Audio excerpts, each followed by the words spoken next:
오늘 저는 여러분과 함께 봉독한 창세기 28장 20절로 22절의 말씀을 가지고 야곱의 기도, 이 같은 제목으로 말씀의 은혜를 나누기 원합니다.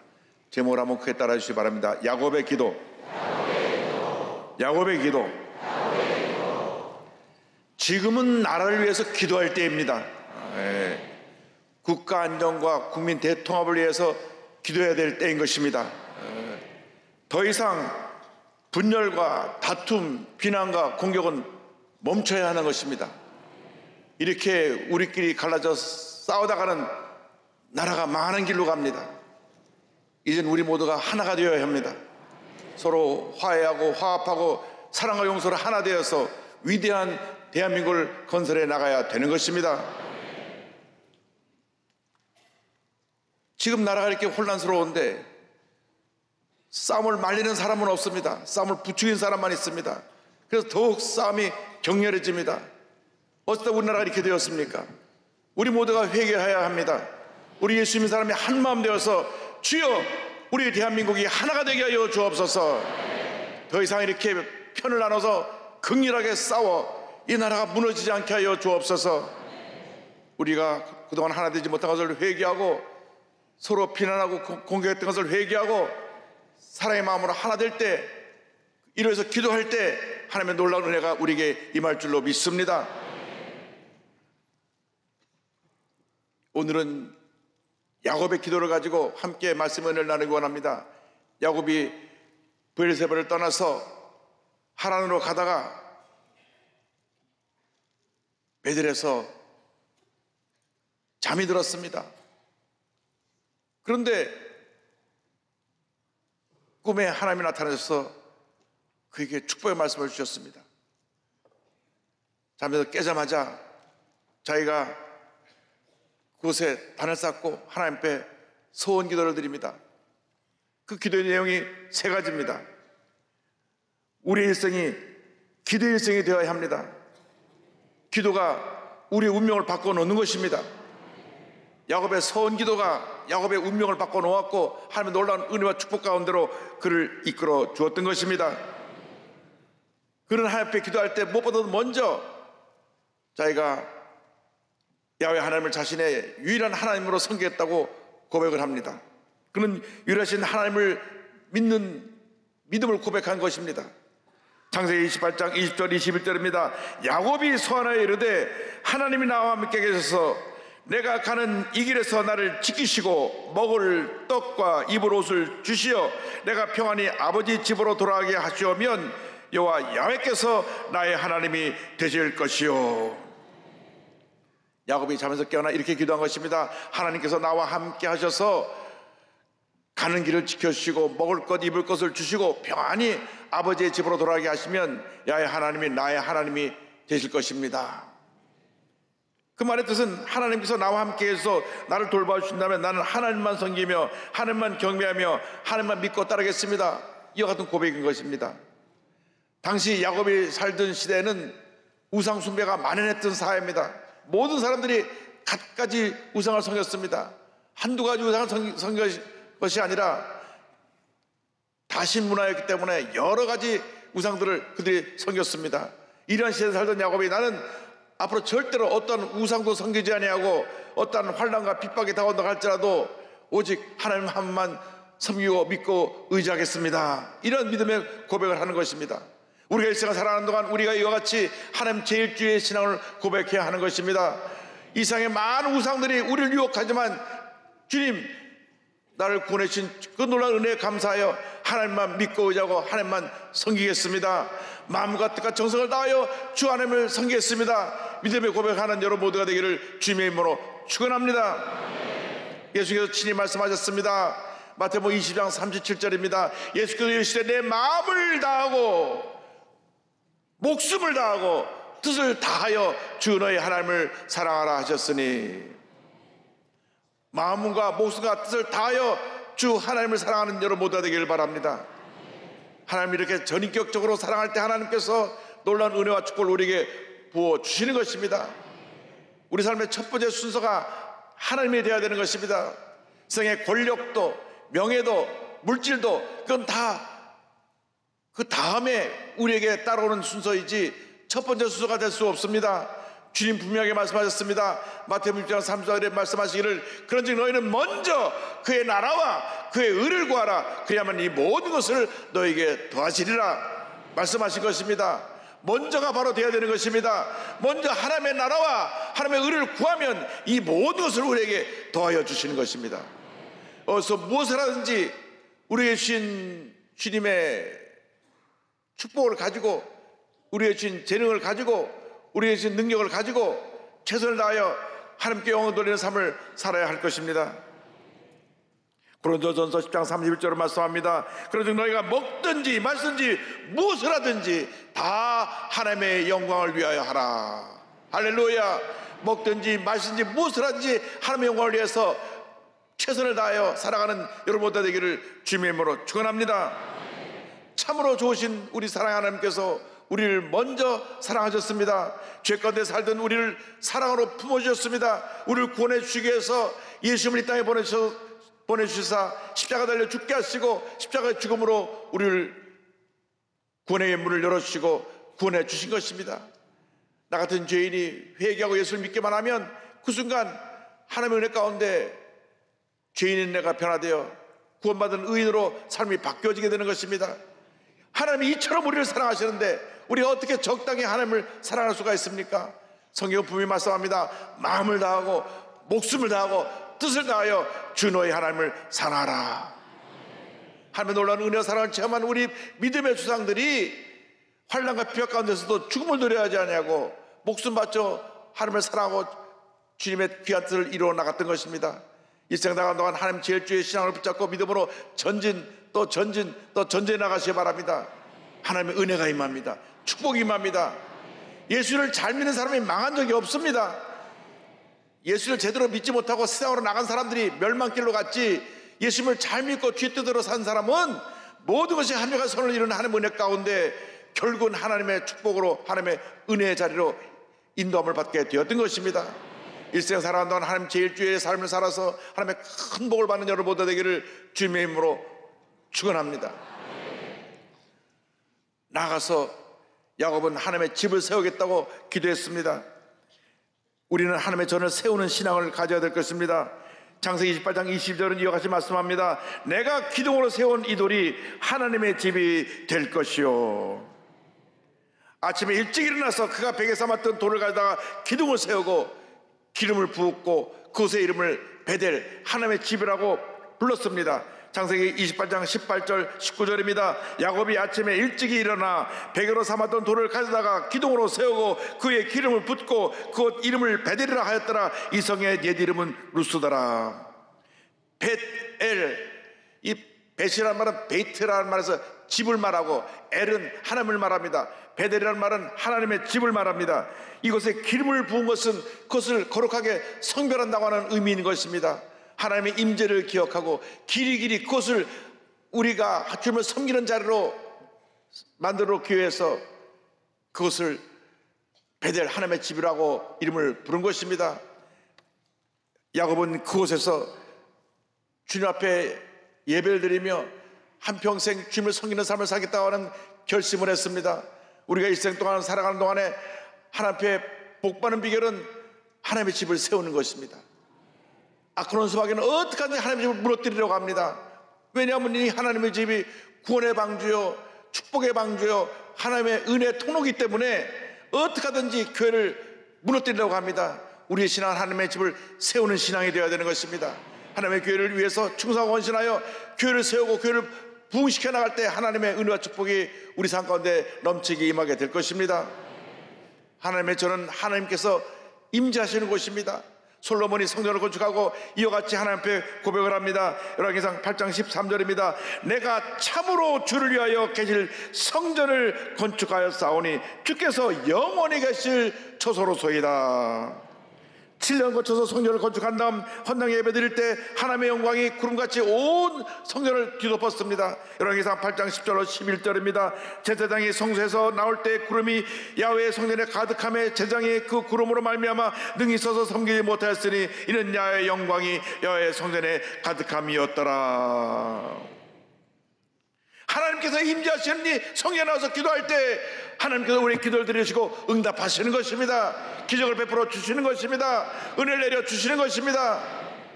우리가 기도하지 않냐고 감사하지 않기 때문에 문제가 많은 것이지, 기도하고 감사하고 주 뜻대로 살아가면 하나님의 은혜가 넘쳐나게 되는 것입니다.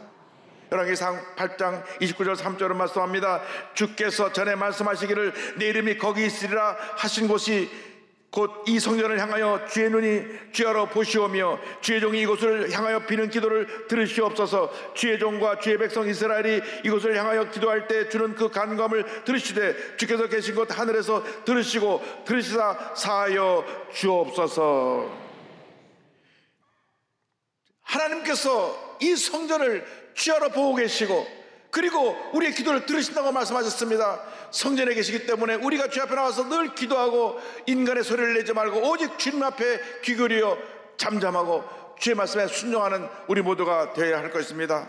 하박국 2장 10절은 말씀합니다. 오직 야훼는 그 성전에 계시니 온 땅은 그 앞에서 잠잠할지니라 하시니라. 교회에서 사람의 소리가 나면 안 됩니다. 인간의 소리를 높이면 안 됩니다. 하나님께서 계시기 때문에 우리는 잠잠해야 되는 것입니다. 주여 말씀하옵소서. 내가 듣겠나이다. 내가 그 말씀에 순종하겠나이다. 말씀 하시옵소서. 우리가 주의 말씀을 아멘으로 받고 믿음으로 순종할 때 하나님의 은혜가 넘쳐나게 될 것입니다. 세상 사람들이 하는 부정적인 얘기에 귀를 기울이지 말고 하나님의 음성에 귀를 기울여 아멘으로 응답하고 하나님의 은혜와 기적을 체험하는 여러분 모두가 되기를 바랍니다. 아무리 훌륭하게 지은 건물이라고 할지라도 하나님이 계시지 않으면 아무런 의미가 없습니다.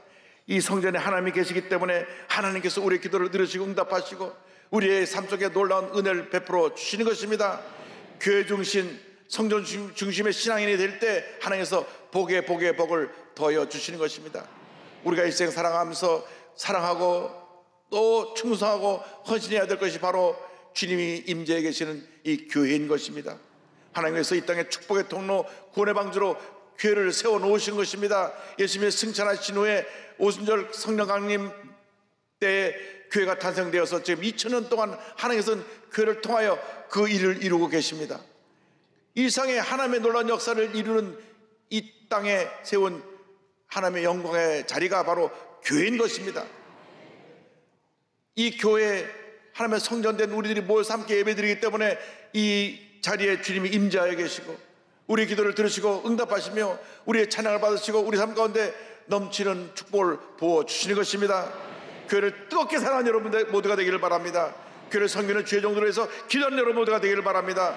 주님 몸된 교회에서 목숨 바쳐 헌신하며 충성하는 여러분 모두가 되기를 바랍니다. 여러분, 우리가 이 땅 사는 동안 예수를 믿는 것이 가장 큰 축복이요, 주님 앞에 나서 예배드리고 주님을 섬기는 것보다 더 큰 은혜가 없습니다.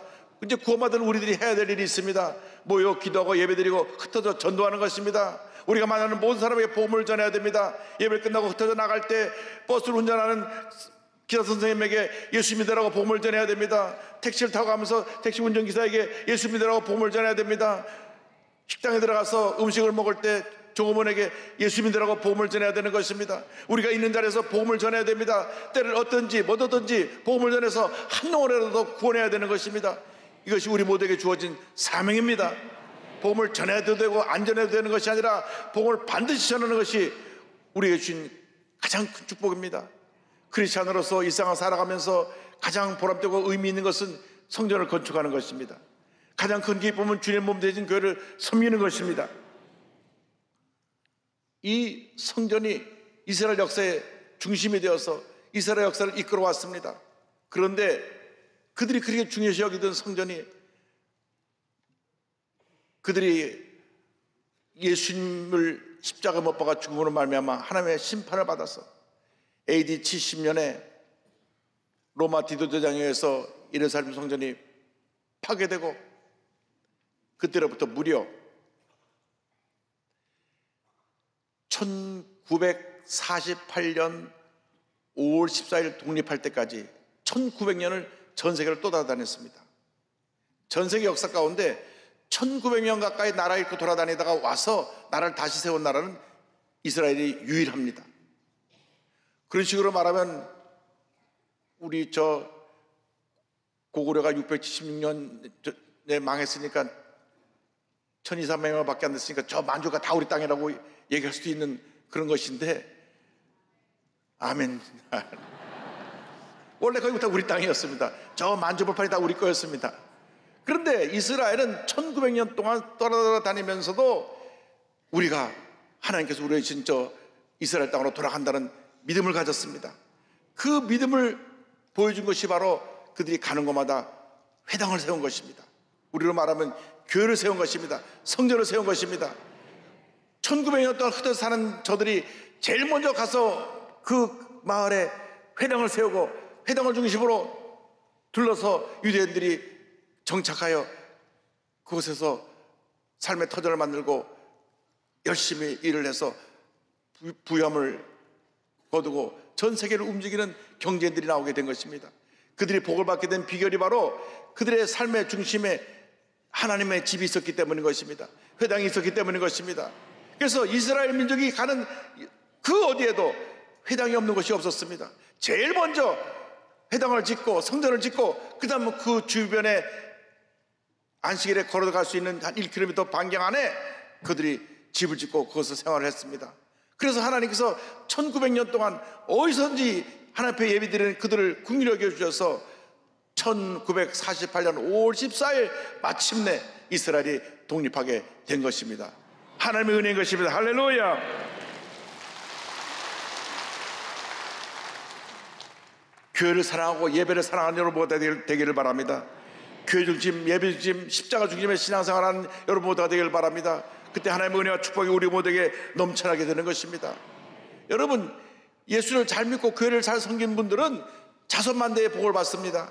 하나님께서 본인 당대뿐 아니라 그 자녀, 손자, 그 손자에 이르기까지 복을 더하여 주시는 것입니다. 하나님의 은혜는 예수를 잘 믿는 사람에게, 주님 앞에 충성하는 자들에게, 교회를 중심으로 열심히 주님을 섬기고 주의 사랑을 실천하는 자들에게 복을 내려주시는 은혜인 것입니다. 그러므로 예수 잘 믿는 복을 받아서 자손만대 복을 받는 여러분 모두 되기를 주님의 이름으로 축원합니다. 야곱은 먼저 하나님 제1주의 기도를 드렸고, 둘째로 그는 성전 중심의 삶을 살겠다고 기도를 드렸고, 세 번째로는 하나님 앞에 올바른 물질관을 갖고 주님을 섬기겠다고 그는 고백했습니다. 10분의 1을 하나님께 드리겠다고 고백한 것입니다. 28장 22절에 그는 고백합니다. 하나님께서 내게 주신 모든 것에서 10분의 1을 내가 반드시 하나님께 드리겠나이다 하였더라. 지금 야곱은 무일푼입니다. 아무것도 가지고 없는 빈털털이고 그냥 개나리 보찜 하나 짊어매고 한 달 길을 걸어가는 그러한 그가 하나님께서 부어실 놀라운 축복을 바라보면서 그 축복을 하나님이 주시면 내가 그 중에 10분의 1을 하나님께 드리겠습니다. 이 11조라고 하는 것은 나에게 주신 모든 수입이 다 하나님이 다 주신 것이기 때문에 하나님의 소유권을 인정해서 10분의 1을 다시 하나님께 드린다는 것입니다. 11조의 근본 정신은 하나님이 다 주셨기 때문에 하나님이 주신 것 중에 10분의 1을 하나님께 다시 드려서 하나님께서 우리 삶의 주인이 되시고 우리에게 물질을 부어주시는 것을 인정하는 믿음의 고백인 것입니다. 빈털터리로 정처 없이 먼 길을 가는 야곱이 이와 같은 고백을 합니다. 지금 현재 전 세계 경제를 움직이는 이스라엘 백성들, 유대인들이 엄청나게 큰 복을 받아서 가는 곳마다 잘 되고 있는데, 그들은 지금 11조를 어떻게 하나 살펴봤더니 구약 성경처럼 똑같이 11조를 드리지는 않습니다. 그런데 그들은 10분의 1이 하나님 거라는 것을 알아서 많은 돈을, 그보다 더 많은 돈을 구제와 자선사업에 활용하고 있는 것입니다. 이상 누구나 빈소 들고 왔다 빈소 들고 갑니다. 우리가 하나님의 축복을 받을 때 이 축복이 어디서부터 왔는가를 살펴봐야 되고 하나님의 은혜에 감사해야 되는 것입니다. 그래서 10분의 1이라는 것은 하나님께서 주신 것을 하나님 앞에 드리는 감사의 고백이고 믿음의 고백이지, 이것이 강제상이 아닌 것입니다. 그래서 성경 말라기에서 11조에 대한 이런 축복을 이렇게 설명하고 있습니다. 말라기 3장 10절입니다. 만군의 야훼가 이르노라, 너희의 온전한 11조를 창고에 들여 나의 집에 양식이 있게 하고 그것으로 나를 시험하여 내가 하늘문을 열고 너에게 복을 쌓을 곳이 없도록 붙지 아니하나 보라. 할렐루야. 서울여자대학교에 한동철 교수님이 계신데요, 이 한동철 교수님은 국내 처음으로 대학교에 부자학을 개설했어요. 그래가지고 부자학 연구학회를 창립했고 1%의 부자를 잡아라, 부자에 대한 책을 많이 낸 분입니다. 이분이 국민일보 기자 인터뷰를 통해서 말라기 3장 10절의 축복에 대한 말씀은 명백한 사실이라고 그는 말합니다. 특히 10의 1조가 아니라 10의 2조, 10의 3조를 내는 이들도 보았는데 그들은 주체할 수 없을 만큼 보호를 받는 것을 보았다고 말합니다. 그래서 기자가 물었습니다. 크리스찬 부자도 많이 아실 텐데 그들에게 어떤 특징이 있습니까? 하니까 크리스찬 부자들의 대부분 무엇보다 11조 생활이 철저합니다. 저는 11조에 따른 축복은 교회 크기나 평가 등과 관계가 없다고 생각합니다. 저는 11조를 통해 사람들이 하나님의 복을 받는 것을 보면서 하나님의 살아계심을 더욱 확신하게 되었습니다. 그 헌금 외에 또 다른 신앙생활은 어떠합니까? 물어보니까 이렇게 대답했습니다. 크리스찬 부자들은 대부분 새벽기도를 드립니다. 부자들은 새벽기도 나오세요. 부자들과 만나서 인터뷰를 해보면 새벽기도 얘기를 많이 합니다. 그리고 긍정적인 사고도 크리스찬 부자들이 가진 특징 중에 하나입니다. 여러분, 하나님 앞에 올바른 물질관을 가진 사람, 기도에 힘쓰는 사람, 그리고 긍정적인 사고를 갖고 긍정적으로 생각하고 말하는 사람들에게 하나님께서 복을 주셨다고 그런 고백하고 있는 것입니다. 물질에 집착해 살아서 물질의 노예가 되면 안 됩니다. 물질은 다스리고 쓰라고 주신 것이, 물질에 붙잡혀 살면 그는 불쌍한 삶을 살다가 인생을 마치게 되는 것입니다. 많이 모으고 쓰지 못하고 죽는 사람을 보았는데 대부분 그 다음부터는 온 집안이 풍지박산이 됩니다. 그렇게 의의가 좋았던 형제들이 원수가 돼서 재산 싸움을 하고 참 안타깝고 부끄러운 모습을 우리는 많이 보았습니다. 여러분, 물질은 잘 쓰라고 주신 것입니다. 여러분 주위에 불쌍하고 소외되고 병들고 어려운 사람들에게 물질을 통하여 예수의 복음을 전하고 주의 사랑을 전하는 여러분 모두가 되기를 바랍니다. 우리 주변을 돌아보십시오. 지금 200만 다문화 가족들이 와서 정말 어렵고 힘들게 살고 있습니다. 3만 5천 탈북자 가족들이 와 있습니다. 또 미혼모로서 혼자 아이를 데리고 기르는 그런 나 혼자 미혼모 가정이 3만 5천이 넘고, 또 부모에게 돌봄을 받지 못해서 집에서 살지 못하고 이 아동보호시설에서 전국에 살고 있는 청소년들이 2만 명이 넘습니다. 우리 그들을 사랑으로 돌봐야 되는 것입니다. 여러분이 받은 은혜와 축복을 그들에게 나눠야 되는 것입니다. 다 그들이 우리들의 형제 자매인 것입니다. 독거노인들을 사랑으로 돌봐야 됩니다. 소년소녀 가정을 우리가 사랑으로 돌봐야 됩니다. 장애우들을 우리가 사랑으로 돌봐야 되는 것입니다. 하나님과 관계가 바로 된 사람은 물질관에 바로 되어서 하나님 앞에 그 물질을 통하여 영광을 드리고 많은 자선사업을 함으로 말미암아 큰 거부가 되었습니다. 제가 찾아보니까 세계 최고의 재벌이었던 존 록펠러, 이 혼자 가졌던 재산이 1년 예산에 8배가 넘었던 이 록펠러, 6살 때부터 어머니와 함께 11조를 배운 사람입니다. 백화점왕 존 와너메이커, 초콜릿 재벌 밀턴 헐시 초콜릿 기억하시죠? 템플턴 상의 제정자 존 템플턴, 세계적 화장품 기업 회장 메리 케이 애쉬, 27세에 이미 보험 세일즈로 100만 장사가 되었고 교육, 컴퓨터, 금융, 부동산, 제조, 항공기 등 항공사업 등 40개 넘는 회사를 경영하면서 자신의 저작물 판매로 연간 20억 달러, 2조 9천억이 넘는 수입을 올리는데 평생 전 수입의 50%를 하나명원에서 기부하겠다. 그래서 지금 총 수입의 50%를 사회에 기부하고 있습니다. 폴 마이어라고 하는 분입니다. 크리스찬으로 지금 기부도 계속하고 있는 빌 게이츠를 보니까 2023년까지 누적 기부한 금액이 800억 달러, 116조입니다. 또 미국의 기부왕인 워렌 버핏도 보니까 자기가 지금 갖고 있는 180조를 그것을 자식에게 물려주지 아니하고 자선신탁에게 맡겨서 이것은 선한 일을 위해 쓰게 할 테니까 너희들이 열심히 벌어서 살아라. 이것은 내가 하나님께 받은 축복이다. 그래서 180조를 자선신탁에다 기부해 놓았습니다. 이 크리스천 거부들이 10에 3조, 4조, 5조 많은 것을 드리니까 더 부어주시고 더 부어주시고 더 부어주셔서 이 같은 위대한 일을 이루는 하나님의 사람들이 된 것입니다. 저 우리 대한민국에 이 같은 많은 크리스천 부자들이 나기를 주님으로 축원합니다. 할렐루야. 나누면 나눌수록 더 주시는 것입니다. 야곱이 빈손으로 갔지만 나중에 거부가 되어 두 떼를 몰고 온 부자가 되었던 것처럼 여러분 일생에 하나님 앞에 복받은 인생이 되길 바랍니다. 하나님의 준 축복을 감사하고 베풀고 나누면서 큰 복을 받아 예수님을 온천에 전하며 살아가는 믿음의 부자들 되시기를 주님의 이름으로 축원합니다.